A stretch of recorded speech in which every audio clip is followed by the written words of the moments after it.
Buenas tardes, mi nombre es Guillermo Cisneros. El día de hoy haré la presentación de esta ponencia que forma parte integral de las extensas investigaciones en la historiografía y la historia colonial, en la cual se han hecho rigurosas lecturas que han emprendido en el marco de la elaboración de mi proyecto de investigación. Es esencial destacar que esta investigación se halla en una fase activa de desarrollo analítico de distintas fuentes. El nombre de la ponencia se nombra Circulación de naipes en la provincia de Cartagena 1779-1801. Para hacer esta ponencia más organizada, la dividí en 6 puntos. Como primero, haré un planteamiento del problema y formulación de este. Como segundo, haré la pregunta-problema. Procedo a decir los objetivos, las fuentes, la metodología y por último, un balance historiográfico que hace parte de la base que he hecho para esta investigación. Esta investigación se trata de la circulación de naipes en la provincia de Cartagena en la segunda mitad del siglo XVIII, en la cual se analizará desde el punto de vista económico el tránsito de las barajas de cartas llegadas al puerto de Cartagena de Indias. Al ser un puerto de gran importancia de la época para las relaciones comerciales con España, podía ser un lugar en el cual entraban las cargas y de ahí se distribuían hacia otros lugares.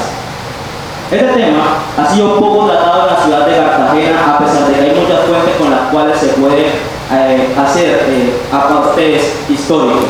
El apartado sociocultural ha sido muy estudiado desde hace mucho tiempo, dejando de lado un poco el campo económico y sus derivados.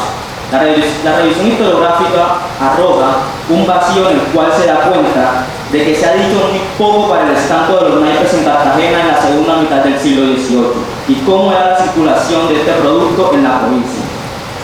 Este recorrido historiográfico me ha permitido enfocarme en el tema central de mi investigación, en el que para llevar a cabo la tarea de analizar el circuito comercial que recorrían los naipes de esta investigación se deberá responder la siguiente pregunta.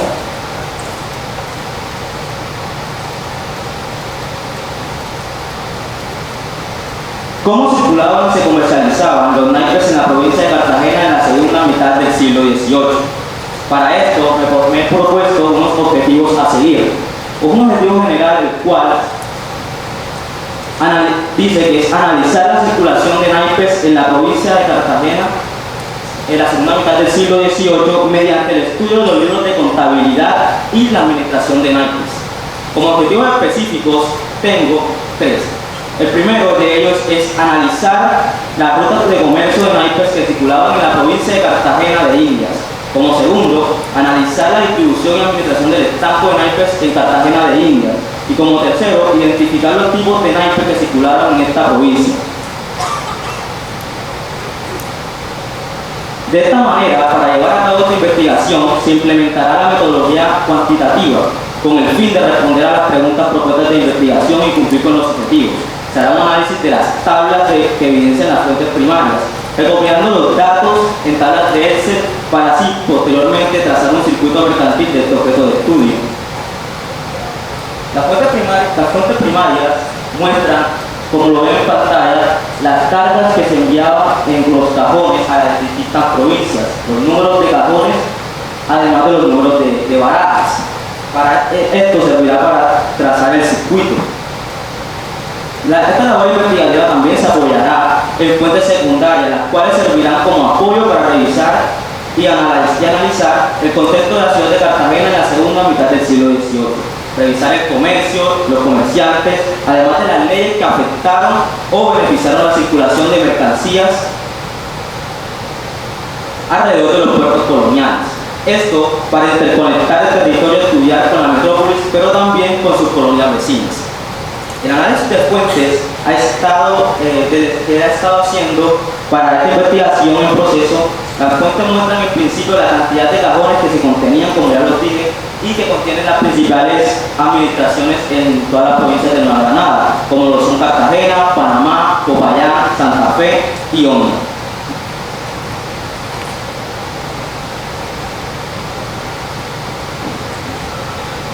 Para este estudio se hará uso de las fuentes de carácter primario que se logran encontrar en el Archivo General de la Nación, en el Archivo Anexo 2, los cuales servirán para revisar la real administración de naipes de los libros contables que esta anexo proporciona, en los cuales se encuentran documentos como correspondencia oficial, recibos y balances de las cargas.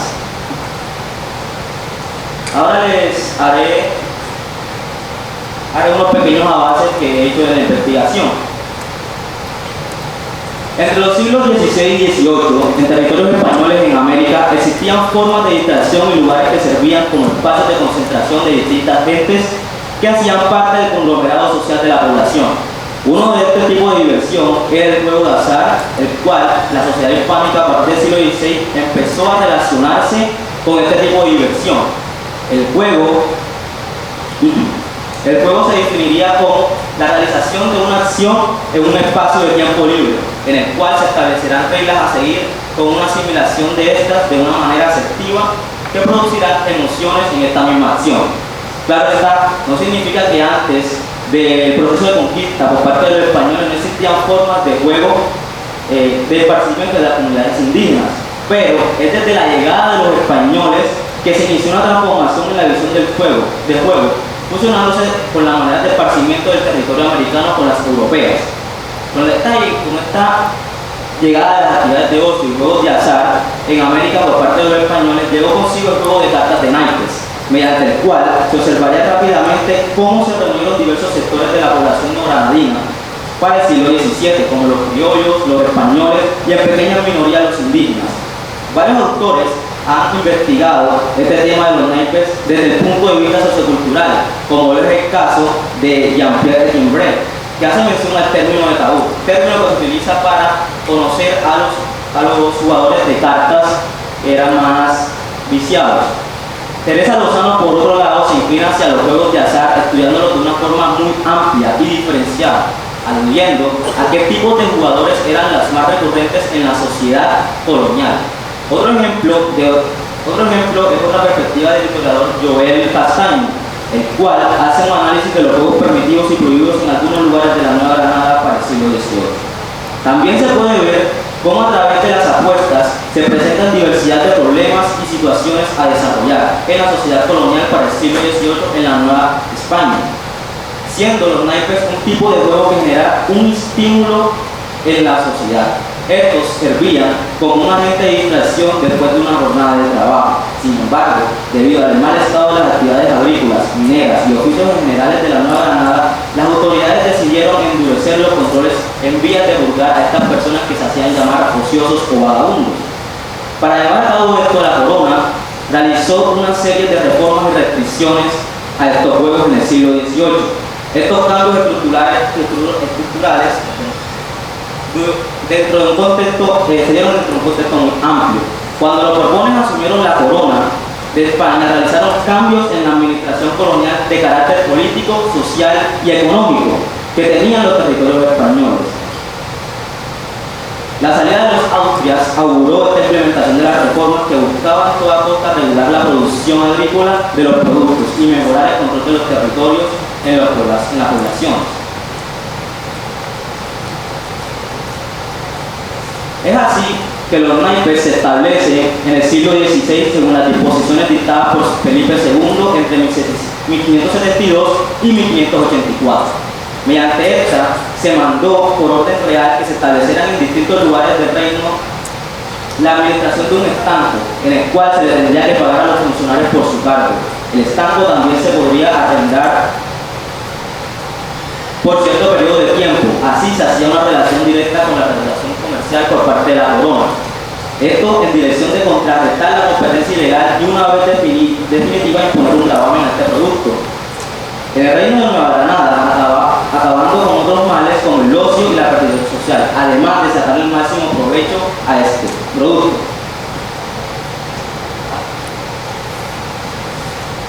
Es así que pueden ver en pantalla las tres diferentes tipos de cartas que se comercializaban dentro del reino de Nueva Granada. Eran de tres tipos y tres tipos diferentes de calidad. Los primeros eran los superfinos, que tenían un valor de 5 reales.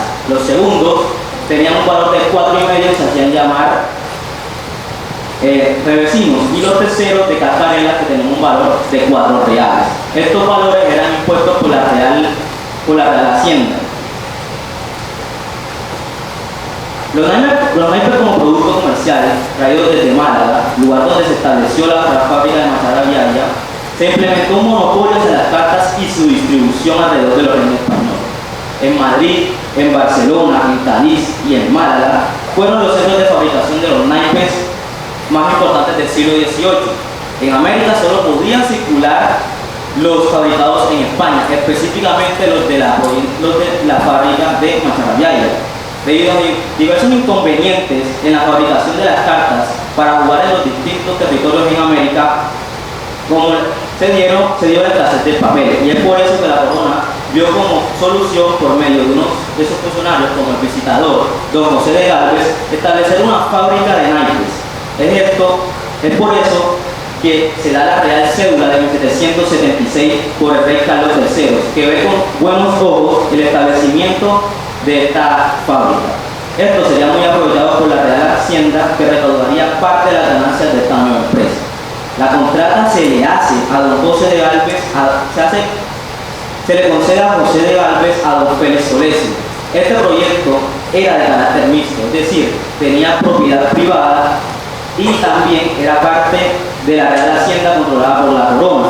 De esta manera, la creación de la fábrica y la concesión del beneficio en torno al monopolio de sus territorios de ultramar se sumaba a esas disposiciones de las reformas que buscaban a toda costa controlar el comercio, además de que se daba un decreto de libre comercio para América en 1778. Es así que durante el transcurso del siglo XVIII muchos productos de manufactura llegaron a Cartagena, entre ellos los naipes.